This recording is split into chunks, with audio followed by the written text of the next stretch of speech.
Hey there, Euro Bears. I wanted to give you this brief presentation on our next Renaissance artist, Raphael of Urbino.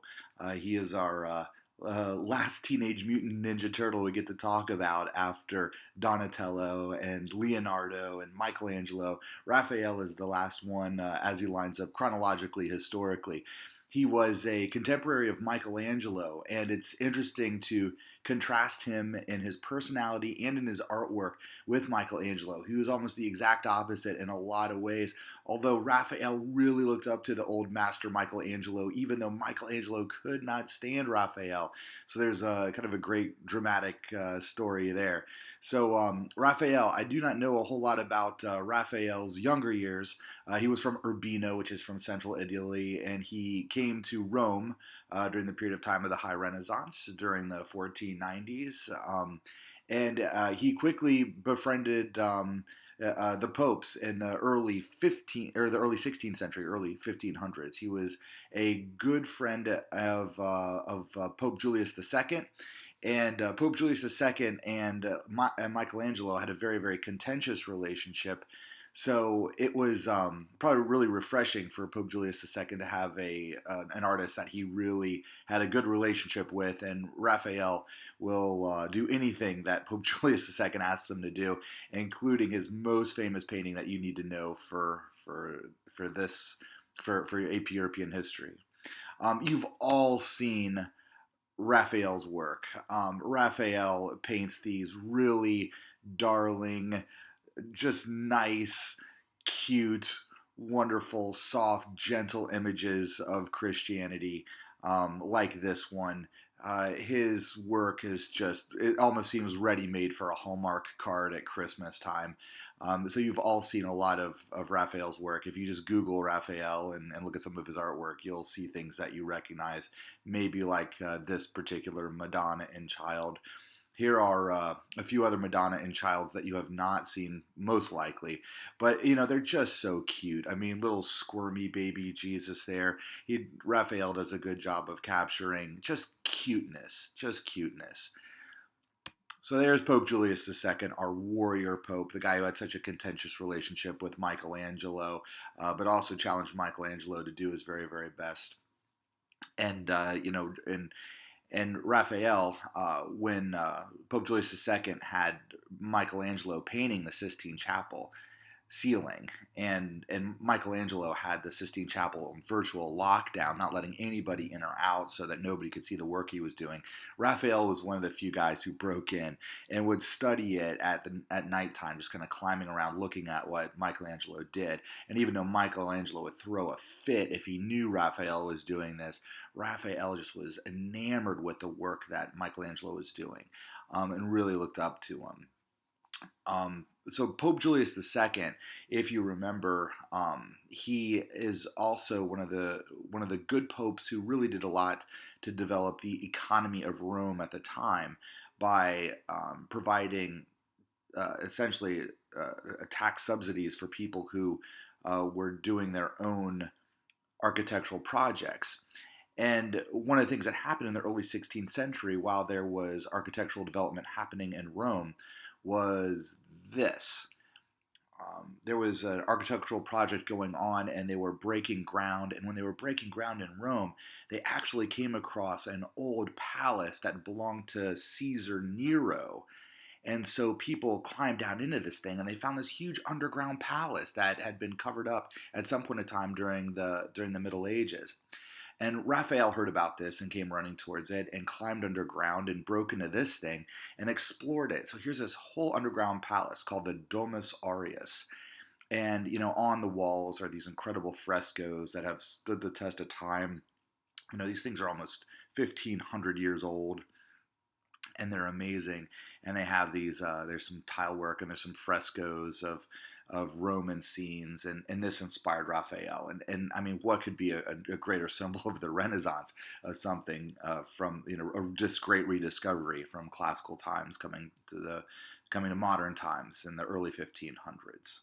All right.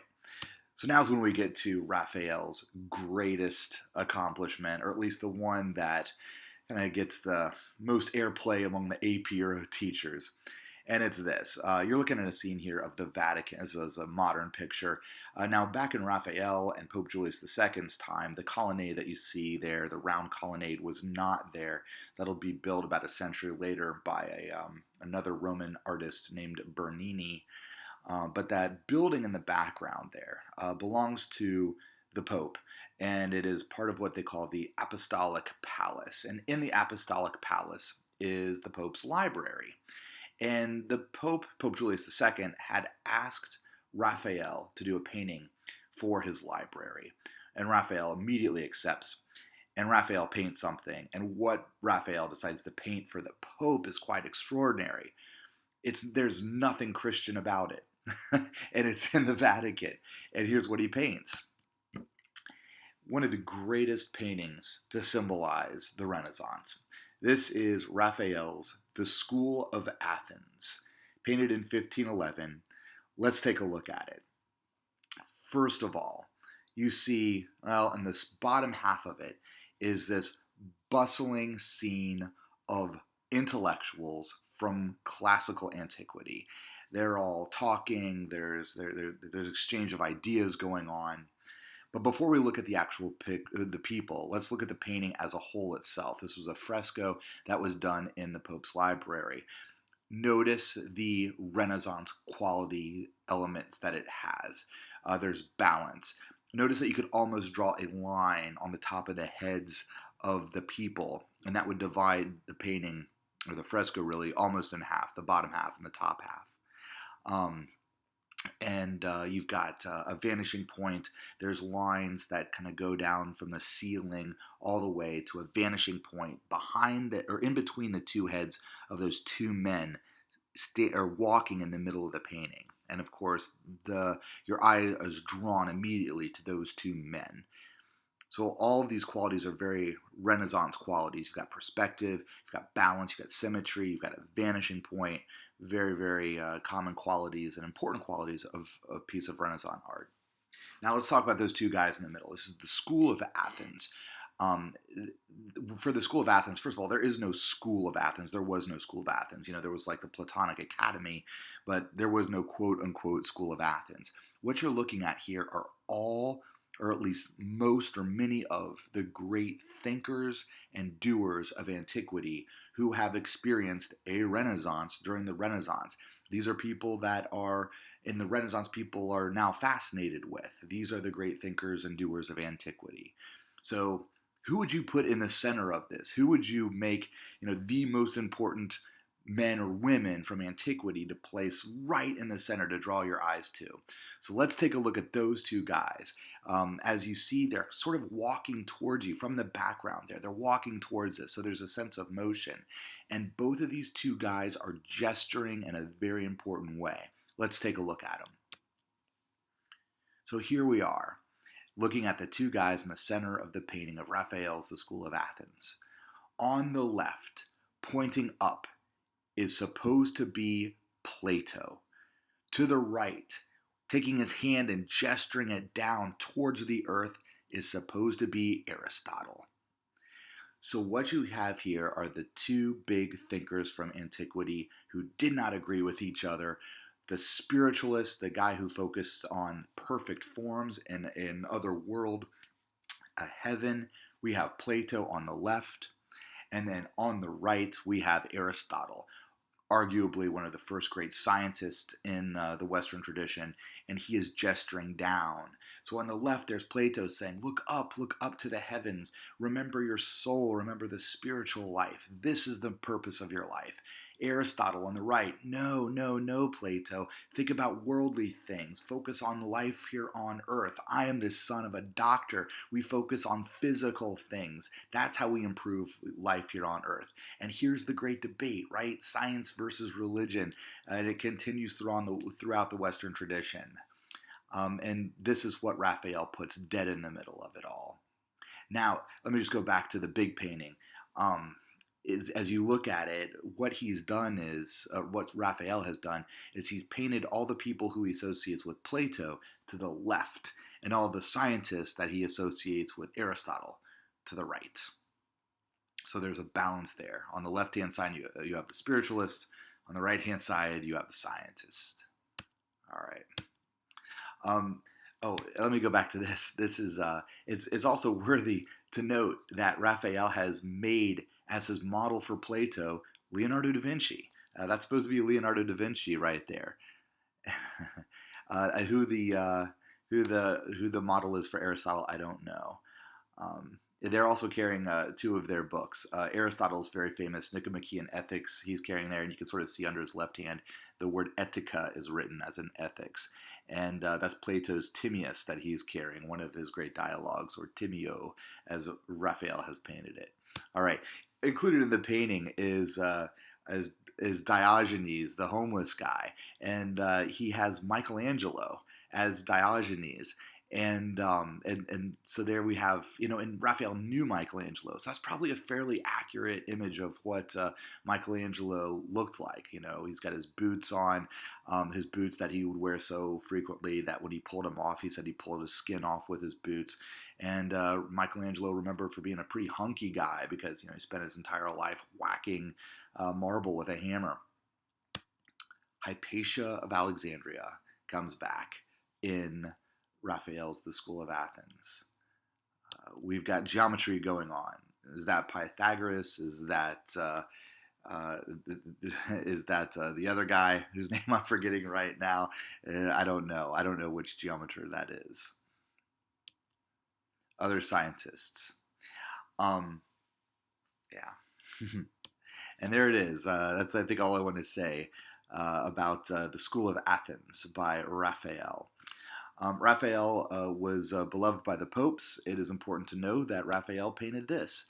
This is Pope Leo X. Pope Leo X is the son of Lorenzo de' Medici. That's Lorenzo I, the Magnificent. And he painted his portrait. Pope Leo X is extraordinarily important in history because he is the Pope when Martin Luther comes around, and this is the first Pope that's got to deal with the Reformation and people breaking away from the Roman Catholic Church. Raphael, because he got his commissions from the Pope, he was patronized by various popes. Did a lot of religious painting, such as this. It's kind of a cool painting because there's not a lot of images of this. Paul preaching in Athens. So Paul, most of the biblical works or biblical paintings are of images of the Bible. You don't have a lot of images of Paul himself preaching, and this is one of the few. So I talked a little bit about how Raphael and Michelangelo were very, very different, and here's where it gets kind of just a fun little part of the story. Michelangelo refused to have apprentices. When he was doing the Sistine Chapel, he'd frequently, fire his apprentices. Get out, everybody! You're no good. Only I can do this. And so he would kick him out. Raphael, not so much. Raphael adored being adored. And there were many apprentices, and what Raphael would do is he would come and he would do this painting that you see here, St. Paul preaching in Athens. He'd do the quick cartoon of it and then walk away from it and let his apprentices do the rest. While Raphael really enjoyed being in the spotlight and really enjoyed being an early 16th century celebrity. Also different from Michelangelo, Raphael was not gay, he was heterosexual, and so when being a celebrity, there were many women who adored him, and he took advantage of this, and so we have images like this that he painted. When he wanted to enchant a woman, he'd say, essentially, I can make you famous by painting you, and so he'd paint these, rather salacious paintings of women. And of course, they most likely enjoyed it. This would be like a rock star writing a ballad just about you. And of course, you see how Raphael has painted her. But Raphael also tags her. If you look on her left arm here on the right side of the painting, you have Raphael Urbinas, or Raphael of Urbino, on this little ornament that she's wearing on her arm. So he's tagged her. So that's about all I have to say about Raphael of Urbino. We finish off here with his portrait of Pope Leo X, the Pope who has to deal with the Reformation. All right, thanks for listening, guys.